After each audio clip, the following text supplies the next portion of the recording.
Salut! Et oui, on se retrouve pour une nouvelle vidéo YouTube sur les 3 matchs de l'Euro 2021 du samedi 19 juin.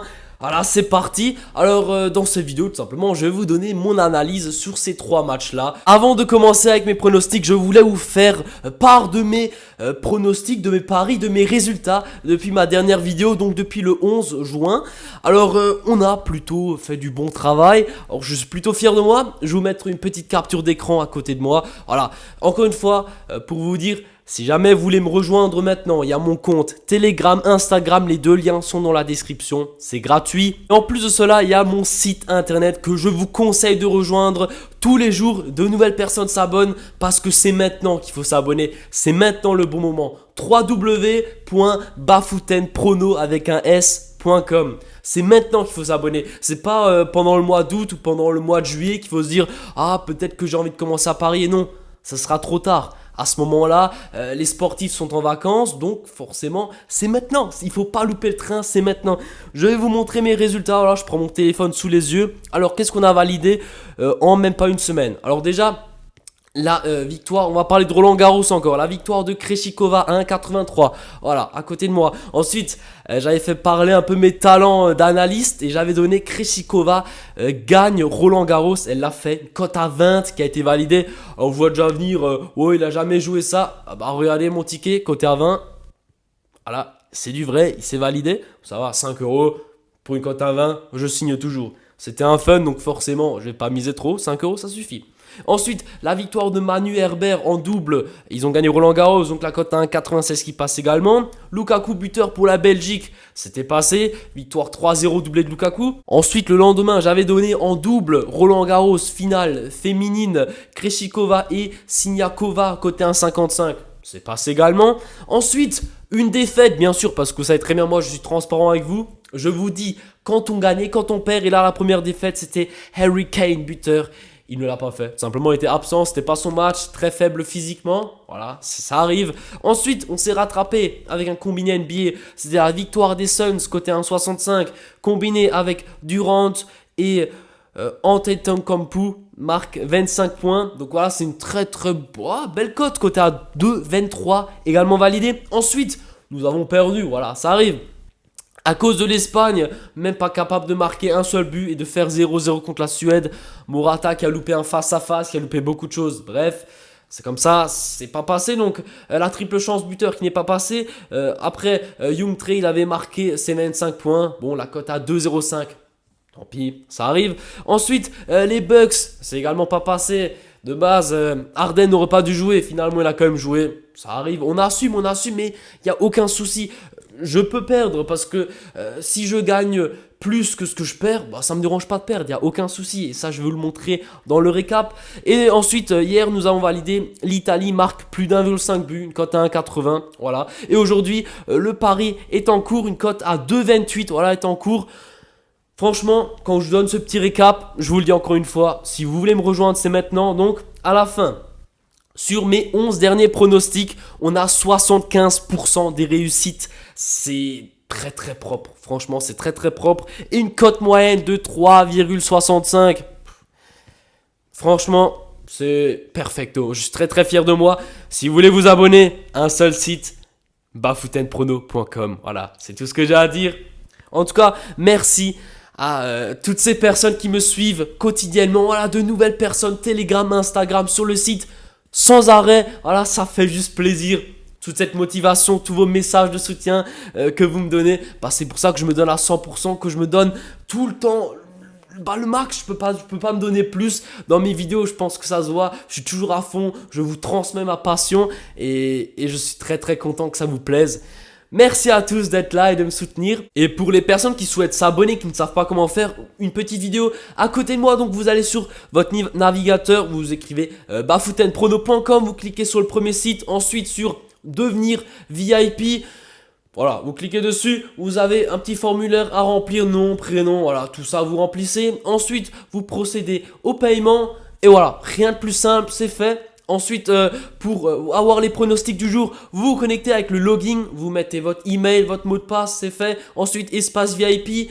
Sur mon VIP, il y a toujours l'analyse et le prono. Comme ça, je vous donne vraiment, je vous dis pourquoi est-ce qu'on joue cela et pourquoi pas un autre match. Donc vraiment, je vous fais part de mon analyse. Et ensuite, si vous n'avez plus envie de me suivre, c'est tout simple. Vous cliquez sur votre profil et ensuite sur réinitialiser l'abonnement. C'est instantané. Donc si vous prenez l'abonnement le 17 juin, il ira jusqu'au 17 juillet. Et si vous résiliez l'abonnement le 10 juillet, vous avez quand même encore accès à votre compte, à votre profil jusqu'au 17 juillet. Donc c'est toujours un mois. Voilà, tout est dit, je ne peux pas être plus franc, je ne peux pas être plus clair. Et voilà, après avoir parlé de mes pronostics, mes analyses, mes résultats, de mon site, nous pouvons passer au pronostic du samedi. Alors la première rencontre, et oui, yes, l'équipe de France contre la Hongrie. Heureusement que nous avons gagné contre ces Allemands. Heureusement, parce que actuellement je suis à Dortmund. Je pense que vous pouvez le voir que je ne suis pas dans mon bureau habituel en France, parce que je fais un stage à Dortmund et j'étais vraiment le seul humain dans Dortmund qui portait le maillot de l'équipe de France, qui était pour la France. Enfin, j'ai vu personne. Tout le monde, maillot de l'Allemagne, tout. Et moi, j'étais là, petit maillot de l'équipe de France, tranquille. Mais c'est bon, la victoire nous a souri. But contre son camp de Hummels, mais tranquille. De toute façon, s'il ne mettait pas le but contre son camp, Mbappé était là pour la mettre. Donc, tant pis, on s'en fout. 1-0, ça nous va à 3 points. Et donc là, nous jouons contre l'équipe d'Hongrie. Alors, il faut savoir que les Hongrois ont perdu un milieu de terrain très très important. Tout simplement, le premier pronostic, ça va être, je vous mets toujours un petit récap à côté de moi. Donc le premier pronostic, c'est la victoire de la France à 1,32. Pour moi, ça devrait le faire. Voilà, clairement, je pense que nous sommes d'accord. Si la France gagne ce match, on est à 6 points. Et franchement, c'est pratiquement sûr qu'on continue dans la compétition. C'est exactement ce qu'on souhaite. Et contre les Hongrois, il ne faut pas perdre des points bêtement. Je pense que la France devrait s'imposer avec un très très bon niveau de jeu qu'on a montré contre l'Allemagne. Je pense que voilà, ça devrait clairement le faire. Niveau buteur, je vois bien un but de Karim Benzema. Voilà, ça fait longtemps qu'il a plus marqué en équipe de France. Pourquoi pas renouveler cela? Pourquoi pas enfin de nouveau marquer comme à l'époque? Donc Karim Benzema buteur pour ce match. Au niveau du score exact, je verrai bien 2-0 ou 3-0 pour l'équipe de France. Je ne pense pas que la Hongrie devrait marquer un but. Voilà, la France est quand même solide d'un point de vue général. Kanté, voilà. Franchement, juste avec Kanté, on n'a déjà pas besoin d'avoir peur d'encaisser de but. En plus, après la défense, elle est très très bonne. Notre gardien, il est solide. Franchement, je pense que 2-3-0, ça pourrait passer. Le match suivant, un match vraiment pas mal entre le Portugal et l'Allemagne. Alors ça, c'est un match ultra important, surtout pour l'équipe d'Allemagne qui, elle, a 0 points. Donc voilà, le Portugal a quand même 3 points, mais là, les Allemands, ils doivent se déchirer pour espérer continuer dans cet Euro. Alors déjà, pour moi, l'Allemagne, c'est ric-rac. Voilà, c'est une équipe qui a besoin de changement. Déjà, le coach, il faut qu'il dégage. Clairement, ça fait longtemps. Il faut vraiment qu'il change de coach. Et même les Allemands, ils le disent que voilà, ils sont plus contents avec Joachim Löw. Voilà, il faut qu'il parte. Il faut que l'Allemagne ait du nouveau sang. Et je pense que justement, le Portugal a plus de chances de gagner ce match que cette équipe d'Allemagne. Certes, elle a montré des fois 2-3 petits tirs dangereux contre l'équipe de France, mais sinon l'Allemagne c'était tellement brouillon, tellement de tirs non cadrés, vraiment beaucoup de problèmes. Dans cette équipe d'Allemagne, ça tourne plus rond. Et je pense que justement du côté du Portugal, ça tourne beaucoup mieux. Une équipe beaucoup plus rodée. Fernandez, Ronaldo qui a marqué son petit doublé. Je pense que voilà, clairement la défense très très forte du Portugal également. Je sais pas si José Fonte va jouer. Je préfère voir José Fonte sur le terrain que Pepe, parce que Pepe il est quand même vieux, même s'il a de l'expérience, mais je pense que José Fonte, le gagnant de la Ligue 1, devrait être plus adapté. On verra bien ce que le coach portugais va faire. Mais sinon, le Portugal, je pense que voilà, ils peuvent vraiment faire quelque chose. Et donc, point de vue paris sportif, je partirais plutôt sur la victoire du Portugal ou le match nul, une cote à 1,65. Je sais que le Bayern, que l'Allemagne joue à Munich, donc dans le stade du Bayern. Le Bayern, let's go. Je suis français, mais je suis supporter du Bayern, toujours, vous le savez. Mais voilà, je pense que le Portugal a toutes ses chances de gagner des points. Et au contraire, l'Allemagne, je pense que c'est compliqué. Il ne faut jamais enterrer les Allemands parce qu'on ne sait jamais avec eux.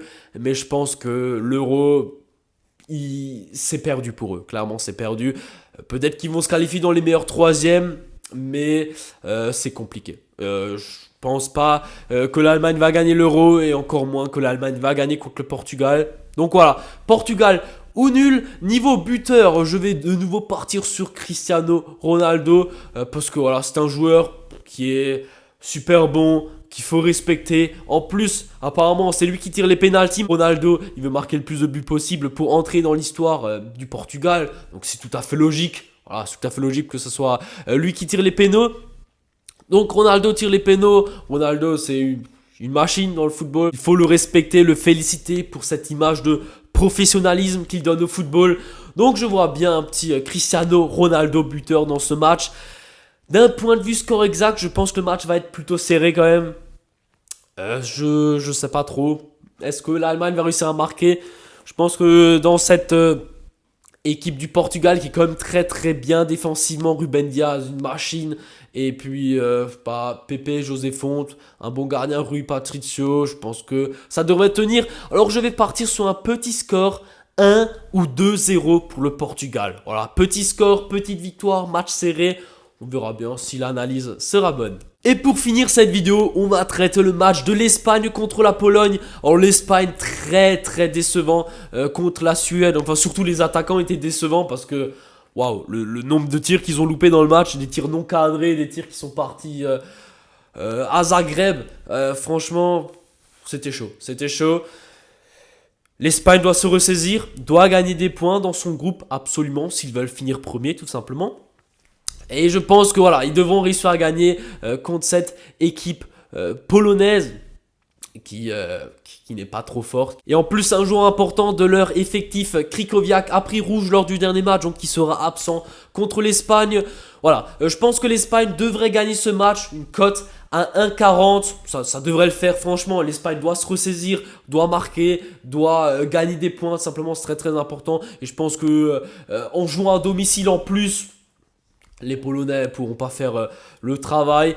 Et d'un point de vue buteur, je vais partir sur Gérard Moreno. Alors attention, si Morata joue, prenez Morata. Si Moreno joue, prenez Moreno. Pourquoi je dis Moreno buteur? Parce que pour moi, le dernier match de Morata a été éclaté. Donc je pense que Moreno va jouer titulaire à sa place pour le remplacer. Il le mérite. Moreno est rentré sur le terrain. Franchement, il a fait une tête cadrée, un tir cadré. Il était beaucoup plus efficace que Morata en 80 minutes. Alors je pense que Moreno buteur, ça pourrait le faire. Et d'un point de vue score exact, je dirais 2 ou 3-0 pour l'Espagne. Je ne vois pas la Pologne marquer. Pour moi, l'Espagne est solide quand même défensivement. Même si voilà, elle est un peu incertaine. On a pu le voir lors du dernier match contre la Suède. Il y a quand même des petites failles quand Isaac les a fumées. Mais je pense que voilà, l'Espagne devrait gagner 2-3-0. Ça pourrait le faire. Et voilà, ma vidéo touche à sa fin, j'espère qu'elle vous aura plu.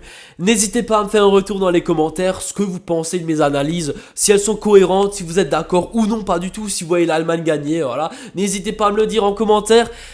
Et puis, mettez le petit pouce bleu, ça me soutient. Voilà, ça me demande énormément de travail de faire mes vidéos YouTube, alors un petit pouce bleu, ça fait pas de mal. Et puis l'abonnement, comme ça vous êtes sûr de ne rien louper, d'être informé quand je sors une nouvelle vidéo sur ma chaîne. Abonne-toi. C'est simple, efficace, gratuit, ça me soutient, ça me motive, c'est que du bon, que du positif. Merci à toi d'avoir regardé cette vidéo et à la prochaine. Ciao!